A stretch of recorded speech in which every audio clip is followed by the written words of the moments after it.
السلام علیکم. آپ دیکھ رہے ہیں پروگرام میرے مطابق. میں ہوں عائشہ خالد اور میرے ساتھ موجود ہیں جناب حسن نثار. حسن صاحب, آج کے پروگرام کے آغاز میں سندھ ہائی کورٹ کا ایک بہت اچھا فیصلہ, اس کو ڈسکس کریں گے. عمار نے ہمیں لکھا ہے کراچی سے کہ سندھ ہائی کورٹ کے فیصلے کو سراہا انہوں نے اور کہتے ہیں کہ بہت اچھی بات ہے کہ کسی مخصوص شخص کو اگر تحفظ چاہیے تو اپنی ملکیت کے اندر رہتے ہوئے انتظامات کرے اپنی سیکیورٹی کے لیے. آپ بھی کہتے رہے ہیں کہ رکاوٹیں ہٹاؤ. میں تو اس بدماشی کے خلاف سال ہر سال سے لکھ رہا ہوں, اور میں نے تو بہت خراج تحسین پیش کیا ہے سندھ کی ہائی کورٹ کو, اور صحیح معنوں میں ایک دل میں ایک احساس جاگا ہے کہ ہماری بھی کوئی عدلیہ ہے.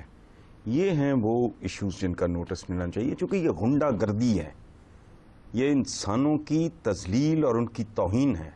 آپ ان کے رستے, یہ بدماشوں والا کام ہے, شریفانہ حرکت نہیں ہے کہ آپ کے پاس اقتدار ہے, مطلب جن لوگوں کے ووٹوں کی بھیک لے کے تم آئے ہو ان کے رستے روک رہے ہو. اب اچھا یہ دیکھتے ہیں یہ پنجاب میں, یا تو اللہ کرے پنجاب سندھ میں شامل ہو جائے تاکہ یہاں بھی یہ جو اس طرح کی بدصورتی انسیٹک ہے یہ, لیکن یہ ایک مائنڈ سیٹ ہے, ایک شو کرنے کے لیے نا, شو آف کرنے. نہیں, یہ تم تراک, دیکھو بات سنو, پاکستان کی سیاست سے یہ ٹور ٹپا, یہ تم تراک, یہ نکل جائے اور دولت نکل جائے, خدا کی قسم کونسلر کا کینڈیڈیٹ نہ ملے آپ کو. یہ آتے ہی ان چیزوں کا روب ہے, ان گندگیوں اور غلاظتوں کو یہ انجوائے کرتے ہیں. یہ لوگوں کے سیڈسٹک پلیئر ہے, لوگوں کو اذیت دے کے, ان کی توہین کر کے. یہ تو پنجاب میں نہیں, میں خود سوچ رہا ہوں, میں خود جاؤں گا کورٹ, یہ تو بند کراؤ. سینکڑوں ایکڑ تمہارے پاس جگہ ہے, ماڈل ٹاؤن میں کل سپاہی میں نے کہا میں تیرے اوپر گاڑی چڑھا دوں گا, تو اسلحہ استعمال کر, اور یہ کسی وقت بھی ہو جائے گا. میں نے کالم میں بھی لکھا ہے, میں نے اگر کہیں ناکار روٹ لگا ہوا دیکھا, میں نے گاڑی چڑھا دینی ہے. سمجھ آئی؟ کوئی تو غیرت کھائے. کیا لوگ ہیں یہ, کوئی شرم بھی نہیں آتی ان کو. میں خود جاؤں گا کورٹ کہ بھائی چھڑاؤ. اچھا, یا تو آپ کے پاس جگہ, تم 5 مرلے کے گھر میں رہ رہے ہو, کو بات سمجھ میں آتی ہے کہ چلو کوئی بندوبست کر رہا ہوں. وہ سینکڑوں ایکڑ اگر تمہارے پاس جگہ ہے تو جا پیچھے ہٹو, 2-3 ایکڑ اپنے لگاؤ اندر انتظام. ہاں, تم نے لوگوں کے لیے سڑک روکی بھی ہے. یہ تذلیل اور توہین ہے, اور جو آدمی اس کو اس طرح نہیں دیکھتا وہ بے غیرت ہے. صحیح, ہم امید کرتے ہیں کہ پنجاب میں بھی خیال آئے. ہاں, میں سیریسلی سوچ رہا ہوں, میں 1-2 لائر سے بات کروں گا. ٹھیک ہے. اچھا, بہت سارے ویورز ہیں ہمارے جو کہ فین پیج پر بھی, ای میل پر بھی آپ سے جو ہے نا کامنٹ چاہتے ہیں. آصف علی زرداری آج رخصت ہو رہے ہیں مانے صدر سے, کیسا رہا ان کا ٹینیور, آپ کیسے دیکھتے ہیں؟ لیکن بات سنیں, یہ ایک ملا جلا سا تھا ان کی. دیکھیں, NFC ایوارڈ سے لے کے جو اپنے اختیارات دیے اور آئین کی شکل جو مسخ شدہ تھی اس کو, اور بڑے کام انہوں نے ڈیفینیٹلی کیے, اور بہت باوقار طریقے سے. اتنی بڑی گالی اتنے چھوٹے لوگوں نے اتنی بڑی گالی دی ہے, اس آدمی نے کبھی پلٹ کے جواب نہیں دیا. اور میں ایک بات بتاؤں, یہ کل میں سن رہا تھا, سہیل بڑھائی صاحب نے بھی یہ بات کی ہے کہ وہ پرسیپشن کی پرواہ نہیں کرتے. یہ غلط بات ہے. پروپیگنڈا ہے کیا, میڈیا کیا بلا ہے کہ میں صوفیہ لورن, جینا لورو بریجڈا, مارلن مینرو کے بارے میں بہت کچھ جانتا ہوں, میں انجلینا جولی کے بارے میں بہت کچھ جانتا ہوں, میں مائیکل جیکسن کے بارے میں بہت کچھ جانتا ہوں, لیکن مجھے اپنے ڈرائیور کے بارے میں کچھ نہیں پتا. جو میرے گھر میں ملازمہ کام کر رہی ہے اس کے بارے سوائے نام کے کچھ نہیں پتا. مجھے نہیں پتا یہ کہاں پیدا ہوئی, اس کا باپ کا نام کیا ہے, فلان. یہ حیرت انگیز بات, جن کو نہ کبھی دیکھے نہ ملا, ہزاروں میل کے فاصلے پہ رہنے والے لوگ, you know a lot about them. ٹھیک, جو آپ خدمت گزار ان کے بارے میں آپ نہیں ہے. یہ پرسیپشن, اور کمال دیکھو علی ظرف آدمی ہے آصف علی زرداری, یہ فیشن بن گیا ہے. اس سے بڑے کاریگر اور کرپٹ یہاں بالکل موجود ہیں. اچھا, لیکن وہ چیزوں کو ذرا بہتر طریقے سے مینیج اور ہینڈل کر لیتے ہیں. وہ اتنا علی ظرف آدمی ہے کہ جس آدمی نے 10% کا یہ لیبل لگایا تھا زرداری صاحب پہ, وہ آج زرداری صاحب کی پناہ میں ان کی گود میں بیٹھا ہے. ہاں, وہ للوؤں کا بال نہیں ہے نا, خاندانی آدمی ہے, معاف کرنے کی کیپیسٹی رکھتا ہے. یہ ساری شرارت حسین حقانی کی تھی جو آج تک زرداری صاحب کو چپکی ہوئی ہے. اچھا, فرق کیا ہے دونوں میں؟ ممنون حسین صاحب کے ساتھ تو کوئی مقابلہ, کوئی موازنہ بنتا ہی نہیں. یعنی آصف علی زرداری ایک ایسے صدر تھے جو وزیر اعظم بناتے تھے, ممنون صاحب ایک ایسے ماڑکو سے صدر ہیں جو جنہیں وزیر اعظم نے بنایا ہے، ٹھیک ہے، تو وہ تو بچارے ان کا تو چھوڑو آپ. ایک اور بات بھی ہے نا کہ آصف علی زرداری صاحب کے حوالے سے خبر تھی آج کہ وہ اپنے گھوڑے تو انہوں نے شفٹ کر لیے ہیں وان صدر سے، لیکن اعلیٰ نسل کی گائے اور بکریاں جو ممنون حسین کے لیے تحفتاً وہ چھوڑ رہے ہیں وہاں. وہ اچھا ہے، ربڑی چھبڑی اچھی بنے گی، مطلب بہترین گائیں بھینسیں اگر زرداری صاحب کی آپ اندازہ لگا، اگر ان کی ربڑی بنے گی تو سبحان اللہ وہ کس لیول کی. ٹھیک ہے حسن صاحب، اور بھی پروگرام میں کوئسچن شامل کریں گے، لیکن فی الحال وقت ہوا ایک بریک کا.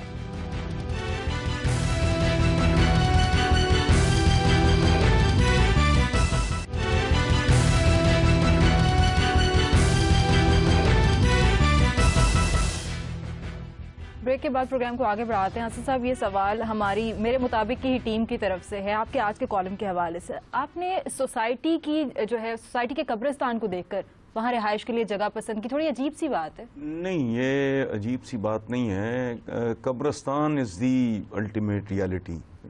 مجھے حیرت ہوتی ہے اور دکھ ہوتا ہے. مجھے اہل مغرب اچھے لگتے ہیں اپنی اسٹیٹک سینس کی وجہ سے. ہم وہ لوگ ہیں بدقسمتی سے جنہیں نہ جینا آتا ہے نہ مرنے کا سلیقہ ہے. آپ یقین کرو ایئر فورس کی مین بلوارڈ پہ جہاں پہلے کلمہ چوک کے پاس ایک کالونی میں وہاں لگا تھا میں گھر خریدنے، فیلکن کمپلیکس اسے کہتے ہیں. میں نے پوچھا، میں نے کہا یار یہ میں قبرستان اس کا دیکھنا چاہتا ہوں. میں نے کہا جی اس میں تو قبرستان ہی نہیں ہے. میں نے کہا اچھا، پتہ نہیں اس بات کی ضمانت ان کو کس نے دی ہے کہ انہیں موت نہیں آئے گی. تو میں تو ایسی جگہ پہ نہیں جاؤں گا جہاں قبرستان نہیں ہے. بہت بری حالت ٹھیک ہے، اچھا گندے غلیظ قبرستان جہاں آپ نے ہمیشہ کے لیے رہنا ہے، اس کی کوئی پرواہ نہیں. ٹھیک ہے، گھر کی بڑے نخرے ہیں، اس کا یہ کرو اس کا وہ. اچھا یہ جہاں میں شفٹ ہوا ہوں، اور میں یہ جزوی طور پہ شفٹ ہیں بچوں کی ایجوکیشن کے لیے، اور یہ جو سڑک ہے یہ شریف برادران والی سڑک جو جاتی عمرے والی جہاں ختم ہوتی ہے اس سے آگے بالکل میں نے لکھا ہے موت کے کنویں سے بدتر. میں اس پہ شرط لگانے کے لیے تیار ہوں، جس کا دل کرتا ہے جا کے دیکھ لیں. 40 فٹ کے کنٹینر گزرتے ہیں اور 4-6 فٹ کے کھڈے ہیں، چونکہ وہاں جانور بستے ہیں. ان کی 7 سٹار سڑک ہے اور وہ اچھا خیر نہیں ہے، چھوڑو. بچوں کی ایجوکیشن دوسرے، یہ اریٹیشن تھی مجھے. ٹھیک ہے، اس لیے میں نے شفٹ کیا ہے. ویکینڈ تو ہم اپنے بیلی پور میں گزاریں گے، لیکن اس کی جس چیز نے مجھے بہت فیسینیٹ کیا وہ تھا اس کا بہت ہی خوبصورت قبرستان، گوروں کے قبرستان جیسا. ہاں بہت ہی خوبصورت. اور میرا خیال ہے کہ وہ لوکیلٹی یا وہ کتنی بھلا پوش ہو، جہاں خوبصورت قبرستان نہیں ہے وہاں جہاں آپ نے مستقل رہنا ہے. بھائی مستقل ٹھکانہ تو آپ کا وہ ہے. بالکل. تو میں نے اس لیے جب میں ایک فیصلہ کرنے میں یہ بات بڑی امپورٹنٹ تھی میرے لیے کہ قبرستان بہت خوبصورت ہے. صحیح. حضرت احمد کمال اسلام آباد سے انہوں نے ذکر کیا ہے اس شہانہ الوداعی ظہرانے کا جو کہ آصف علی زرداری صاحب کو دیا گیا میاں نواز شریف کی جانب سے، اور ڈشز جو انہوں نے گنوائی ہیں میرے منہ میں پانی آ رہا ہے. مٹن پلاؤ، حلیم، پالک پنیر، لاہوری فرائیڈ فش اور مٹن کنا، باربیکیو، سب کچھ. میں حیران ہوں ایسا کیسا ڈرامہ چل رہا ہے. ہنسنا بھول گئے ہیں، مسکرانا بھول گئے. اب یار یا تو اس کو میک شیور کہ پتہ نہ چلے لوگوں کو جن کو 2 وقت کی روٹی نہیں مل رہی، وہ جب اس طرح کا مینیو سوچتے ہوں گے تو وہ کیسی لعنتیں نہیں بھیجتے ہوں گے. اگر اور کچھ نہیں کر سکتے بد دعا تو دے سکتے ہیں نا. اچھا، اور یہ کیسے لوگ ہیں جن کی بھوک ہی نہیں ختم ہونے میں آتی؟ یہ جتنا کھاتے ہیں اتنی ان کی بھوک کم ہونے کی بجائے بڑھتی ہے. اب یہ مینیو اس ملک میں زیب دیتا ہے کسی کو؟ دیکھو بات سنو، سیکنڈ ورلڈ وار میں ریشننگ ہوئی ہے کھانے وانے فوڈ سٹف کی، تو جو گورا سب کانٹیننٹ میں بیٹھا تھا، یہاں کے حکمران تھے، انہوں نے ناشتے میں انڈا کھانا چھوڑ دیا کہ وہاں ہمارے ہم وطن جو ہیں، حالانکہ یہاں تو کوئی کرائسس نہیں تھا فوڈ کا. یہ ہے باوقار لیڈرشپ. اب میں ٹی وی پہ چند روز پہلے آئی ڈونٹ نو کس چینل پہ دیکھ رہا تھا لوگوں کے انٹرویوز، وہ کہہ رہے تھے کہ روٹی اتنی مہنگی ہوئی ہے. ایک آدمی کا جملہ مجھے کھا گیا، اس نے کہا کہ میں پہلے 3 روٹیاں کھاتا تھا جی، اب میں بے شمار لوگوں نے دیکھا ہوگا. اچھا اب میں 2 کھاتا ہوں کیونکہ میں 3 روٹیاں افورڈ نہیں کر سکتا. اس ملک میں یہ کنے پھاڑ رہے ہیں. عوام کے لیے شادیوں پر ونڈش کی پابندی ہے. ہاں، یہ اندازہ لگاؤ پھر یہ کانٹرڈکشن دیکھو. یہ تو کہتے ہیں نیرو روم جل رہا تھا نیرو بانسری، یہ تو نیرو کے بھی باپ ہیں. تم نے بہت خوبصورت یہ پوائنٹ آؤٹ کیا ہے کہ عوام کو شادیوں پر بھی ٹھیک ہے ایک ڈش، وہ بات بری نہیں ہے، لیکن میں اس کانٹرڈکشن کی بات کر رہا ہوں. کس منہ سے یہ لوگوں کے پاس جاتے ہیں اور لوگوں کا بھی اب میں کیا کروں جو ان کو کیا سوچ کے ووٹ دیتے ہیں. اور آپ ہی کا لکھا ہوا ہے کہ اوپر سے جب آئین ٹوٹتا ہے تو نیچے سے ٹریفک کا اشارہ بھی. بالکل.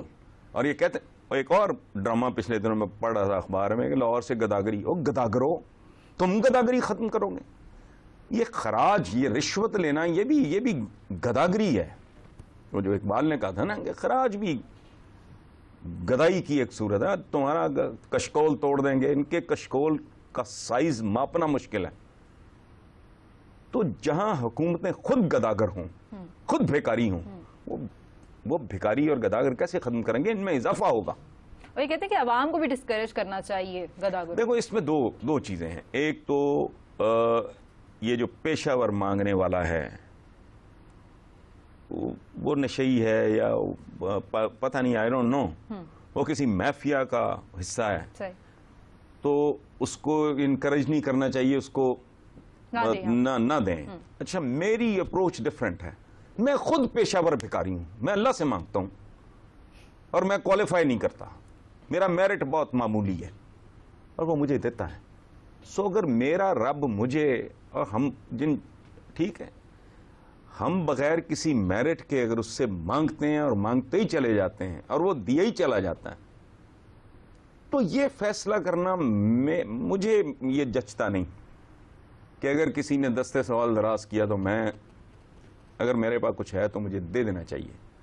اب مجھے نہیں پتا، میں سچی بات ہے، آئی ایم ٹوٹلی کنفیوزڈ کہ یہ پیشہ ور گداگر کو انکریجمنٹ اس سے ملتی ہے اور یہ اچھا یہ برا ہے، لیکن میرے دل پہ ہاتھ پڑتا ہے. میں خود مجھے اپنا خیال آ جاتا ہے.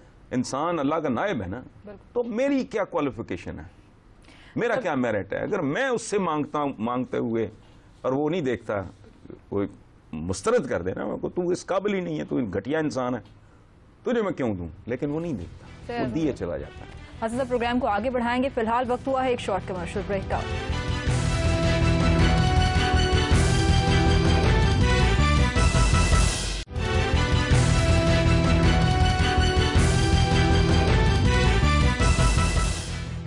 بریک سے واپسی پر حسن صاحب بتائے گا کہ 6 سپٹمبر دفاع پاکستان کا دن گزر گیا. بہت سارے ویورز نے آپ سے سوال پوچھا ہے کہ شہیدوں کی قربانیوں کو یاد بھی رکھا ہم نے، دن تو بہت منایا سب نے.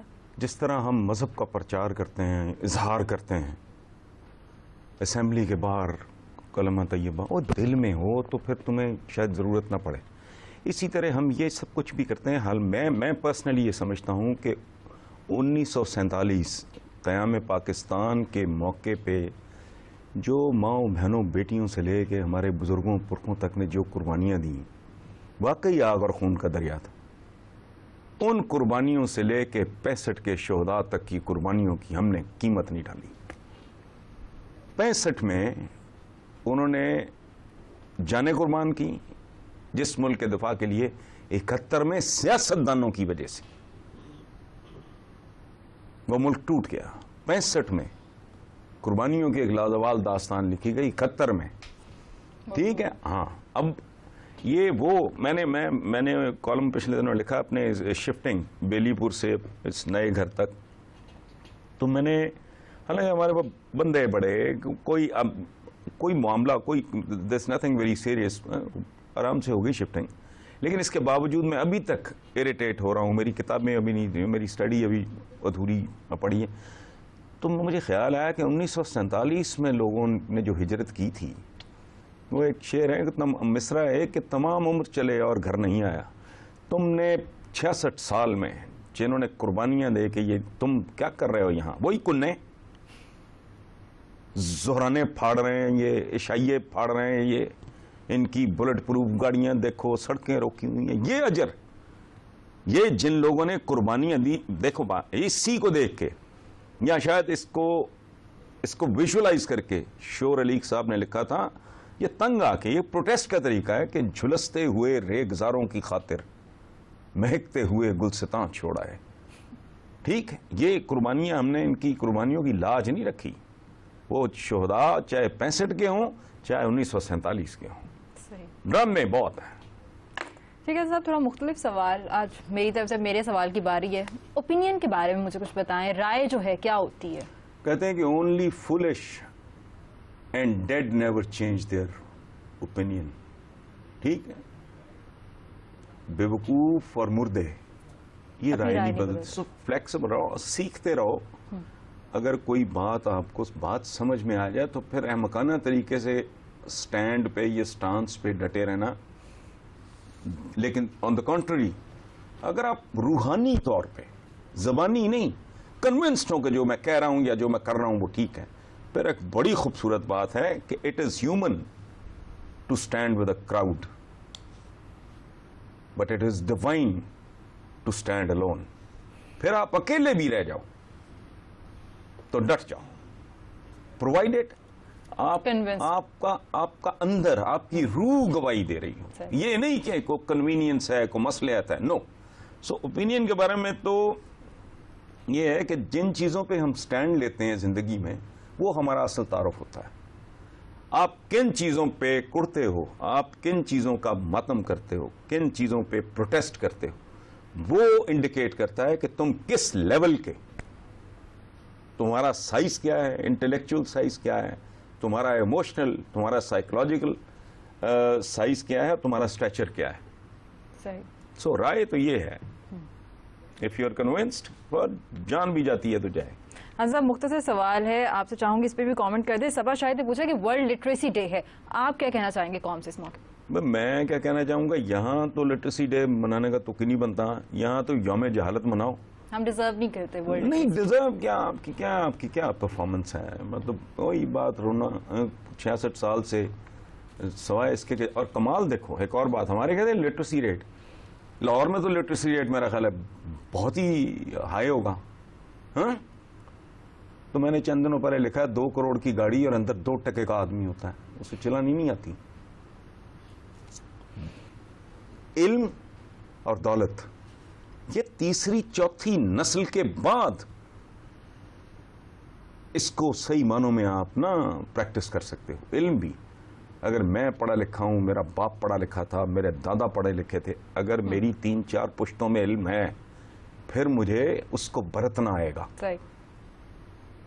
ابا جی اگر بھٹیارے تھے، وہ دوسری تیسری نسل تک بھٹیار پن جو ہے وہ سامنے آ جاتا ہے. سو ہمارے یہاں ہم کہتے ہیں نا، آپ اندازہ لگاؤ کہ ایک دواؤں کی دکان ہے، اس کے باہر کھڑی گاڑیوں کے پیچھے اپنی گاڑی پارک کر کے چلے جانے والا آدمی، اس کو آپ انسان کہو گے؟ وہ جانور ہے. پتہ نہیں کوئی لائف سیونگ ڈرگ اپنی کسی ماں کے لیے، بچے کے لیے لینے آیا ہے اور اب اس نے نکلنا.